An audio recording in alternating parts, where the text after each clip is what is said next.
What do you see when you look at this image? Take a moment, really look at it.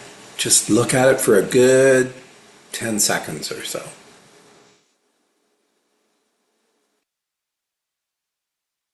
Now, what do you notice? Do you see a vase? Do you see two faces looking at each other? Did your perception shift maybe between those two? And here's something I'm really curious about. What was happening inside of you as you looked? What were you experiencing? Were you trying to control what you saw? Maybe you were getting frustrated if you couldn't stay on one image and you were moving back and forth between the faces and the vase. Maybe feeling clever when you could see both. So this little experience that you just had is a perfect metaphor for how you're living your entire life right now. And you probably didn't even realize it.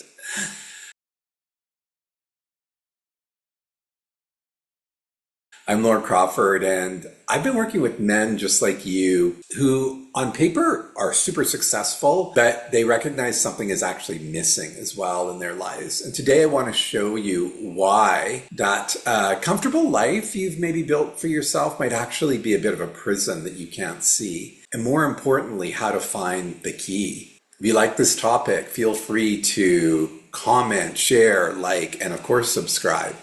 So let me ask you something. When you looked at that image, who was in charge?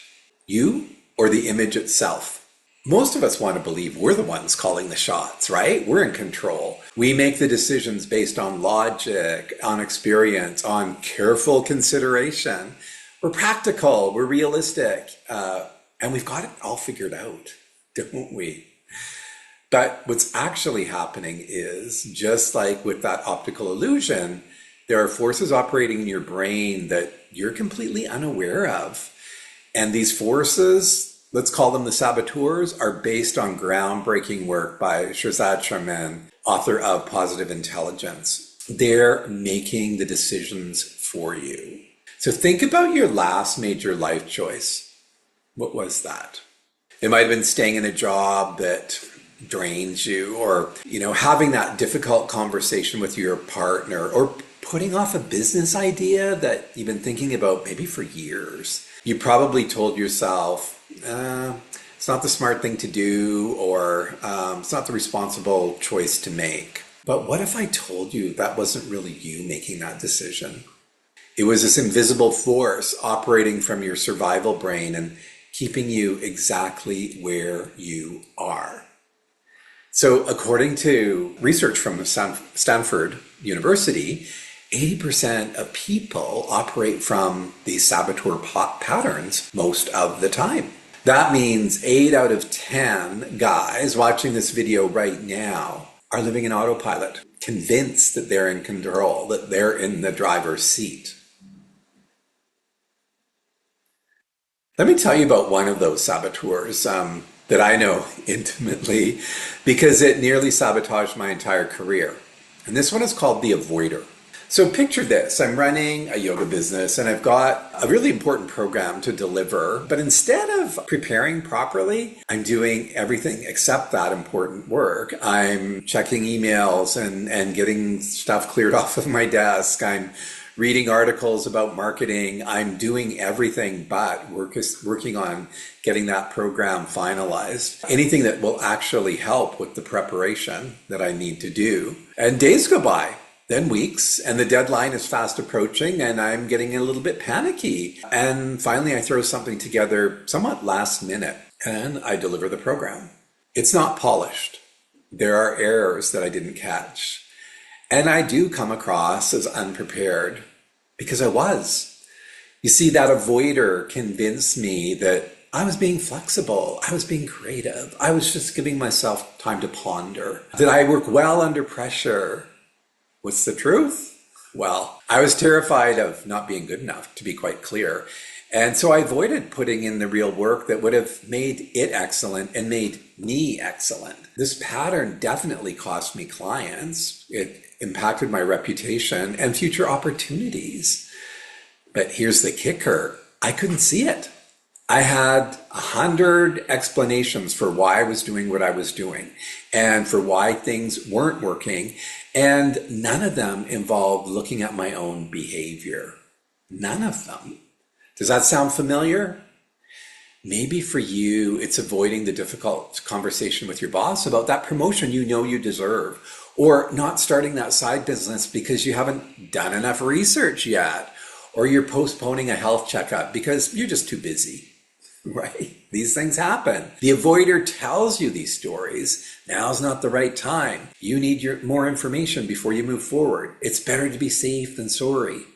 Meanwhile, years, literally years go by, and you're stuck in the same spot, wondering why life feels so flat. And studies show that chronic procrastination affects about 20% of adults, and it's linked not just to productivity issues, like a productivity deficit, but to higher levels of stress, anxiety, and regret later in life, because avoiding creates stress and anxiety. It does. But here's what the avoider doesn't want you to know. That discomfort you're avoiding is actually the doorway to growth. Oh my gosh. Every time you choose comfort over challenge, you're choosing to stay stuck, to stay small. Let me tell you about the saboteur that might seem like a friend, but it's actually a very big enemy. And this one's called the hyperachiever.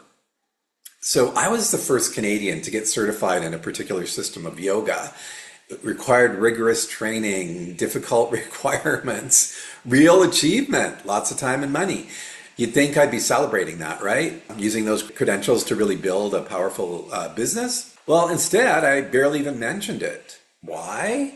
Because the hyperachiever already had me moving forward and changing the goalposts about what I needed to do next. That achievement wasn't enough, apparently. I needed to create something better, more elite, more impressive that I could market. So I kept redesigning my programs. There was version 1.0. Oh no, that wasn't good enough. And then I created 2.0, and oh, that still wasn't good enough. 3.0, 4.0. Each time I was sure this would be the one that I would finally stick with, and it would prove my worth. But I never gave any one of those versions enough time to grow, to breathe, to blossom. I was too busy thinking that I would be making it perfect by changing it. The hyperachiever whispered to me, "You're not there yet. You need to do more, be more, achieve more." And I listened. I listened to that voice. Creating these programs that I felt were technically superior never allowed them to flourish in the real world. Maybe that sounds familiar. Maybe you're the guy who's climbed the corporate ladder and somehow still feels empty. You hit your targets, you got your promotions, but there's always another mountain to climb, right? And maybe you're constantly upgrading your life. There's the house or houses, there's the car, lots of cars, there's vacation destinations and other accoutrements, but nothing actually fills that hole that's inside of you that you don't like to recognize. A Harvard Business School study of over 1,600 executives found about 60% reported feeling chronically unfulfilled despite meeting all of their expectations and their professional goals. Yeah, it's true. The hyperachiever is particularly brutal at this stage in midlife because society has really taught us that our worth equals our achievements. Have you been there? I've been there. So we keep achieving, but the satisfaction never seems to come. It's so frustrating. We're like hamsters on a wheel, running faster and faster, wondering why we never seem to get anywhere or to get to that destination. And here's the thing that both the avoider and the hyperachiever do. They're trying to protect you, which may sound odd, but the avoider wants to keep you safe from failure and judgment. That's not a bad thing. The hyperachiever wants to ensure you're worthy of love and respect. And that sounds laudable, right? But they're using an outdated software that came from the time when you were a kid, when you were 7 years old. So you're operating on a 7-year-old operating system that's based on survival and dependent on avoiding pain and gaining approval.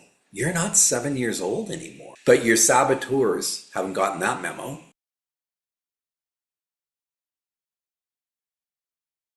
Now, why is this particularly crucial for men at our age? Because midlife is when the bill comes due. You've probably spent the first half of your life following a script. You went to school, you got a job, you worked hard, you provided for your family, you were responsible. And for many of you, you succeeded in every external measure, the career, the house, the family, the retirement savings, but something's off. And maybe you find yourself lying awake wondering, is this it? Maybe you're looking at your calendar and realizing you're just going through the motions. Maybe you're successful, but not satisfied, busy, but not fulfilled. Your saboteurs are telling you this is normal. This is what being adult looks like. You should be grateful for everything that you have. Midlife crisis is just a cliche. You're not one of those guys. What if it's not a crisis? What if it's actually an awakening? I had a client. He was a brilliant guy. Master's degree in his early 20s, peak performance in his career in his early 20s. Then life impacted him. It happened to him. Bad luck, setbacks, and suddenly he's underemployed and stuck. His saboteurs convincing him that this was his new reality. You had your shot. It's too late now to start over. Be realistic about your limitations. All of those voices. Working together, we started to see past these lies, though. The saboteurs tell you lies. We accessed what positive intelligence calls the sage brain. It was the part of him that could see possibilities instead of limitations. Within months, he was back to dreaming about a better future and actually beginning to map it out to build that future. He learned to distinguish between his saboteur's voice and his sage wisdom, just like learning to see both the vase and the two faces in that optical illusion. Look, I get it. I spent 25 years doing deep spiritual work. That's meditation, that's retreats, that's therapy, working with a teacher, you name it. It was profound and transformative on so many levels. But when I discovered positive intelligence, I realized how much I was still being run by these unconscious patterns. And quite literally, within 7 weeks of starting the program, my life shifted more than it had in the previous 25 years combined. That's how powerful this work is. Because here's the thing about spiritual bypassing. And I'm telling this to myself as much as to you. You can meditate for hours and still be avoiding difficult conversations. You can have deep insights about the nature of reality and still be driven by the need to prove yourself. The saboteurs are sneaky.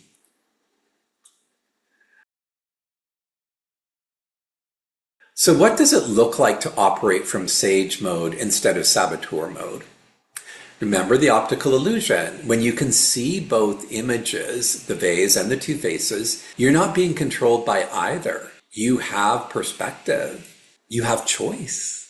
That's the sage mode and what it feels like. Instead of being driven by fear and failure, being pushed by failure, the avoider, or compulsion to achieve, hyperachiever. You're operating from curiosity, creativity, and clarity. You're being pulled in those directions, not pushed.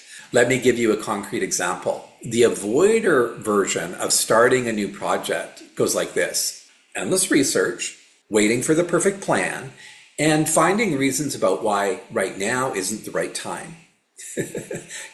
I'm sure you've been there. The hyperachiever version of that is diving in with unrealistic expectations, working 80-hour weeks to get this thing done, and burning out when results don't come fast enough. The sage approach, well, it looks like you're curious about the opportunity. You're creative in finding the solutions you want to present. You're clear about your values and your priorities. And you take action from wisdom, not fear or compulsion. Here's the challenge. Accessing sage mode is not automatic. Just like seeing both those images in the optical illusion takes practice and awareness. Operating from sage requires what positive intelligence calls mental fitness. And this is where we do PQ reps. These are like little bicep curls for your brain. You know how we work out the body by going to the gym? Same thing, we work out the brain by doing mental fitness. These are simple practices that strengthen your ability to catch your saboteurs, catch them in action, and shift into sage mode. And there are sage steps too, and these are practical processes for making decisions from wisdom instead of out of fear. People who regularly practice mental fitness exercises show measurable increases in performance in their relationships and their overall well-being within just 6 to 8 weeks. So here's my challenge for you. For the next week, I would love for you to become a detective of your own mind. Start noticing when you're operating in autopilot, when you're just going through those motions, when you automatically say yes to the request that you actually don't want to do. That might be the people pleaser saboteur in you. When you find yourself working late again and instead of going home for dinner, could that be your hyperachiever? When you postpone that important conversation for the 4th time, likely the avoider. Don't judge these patterns though. This is not about judgment, because judge is the main saboteur. And then you have these other ones that support it. Don't try to fix things either. I just want you to notice, because awareness is your first step to freedom. Beating yourself up is not going to be helpful. You know what I've learned after working with all of these clients in midlife is that the ones who feel stuck aren't the ones with the biggest problem. They're the ones who can't see the problems clearly. They're staring at the vase, convinced that that's all there is. They don't see those 2 faces. But when those 2 faces start to become more clear, you can recognize how these invisible forces have been shaping your choices, shaping what you're seeing. That's when real transformation becomes possible. The second half of life doesn't have to be about managing decline or settling for good enough. It can be about finally operating from your true wisdom instead of outdated survival patterns or operating systems of a 7-year-old. If this resonates with you, if you're starting to see some of your own patterns in what I'm sharing with you today, I encourage you to explore this deeper. The awareness you're feeling right now is probably not comfortable, but I'll tell you, it's very valuable. And it's the beginning of seeing things more clearly. And I do want you to remember that you are not broken, not at all. You're not even behind. You're exactly where you need to be to start this work. The fact that you're here, you're watching this, and you've stuck to the end, you're ready to ask these questions about your life. That's your sage already waking up. I'll put some resources in the description below about positive intelligence and mental fitness. And if you're ready to explore, let's do that. Let's explore it more deeply. I'd love to connect with you. What I know for sure is that men who do this work don't just change their lives, they actually transform them. And that's what the second half of life should really be about. Not just surviving, but thriving in ways that you never even thought possible. Thank you so much for watching, and I will see you next week. Remember, like, comment, subscribe, and share.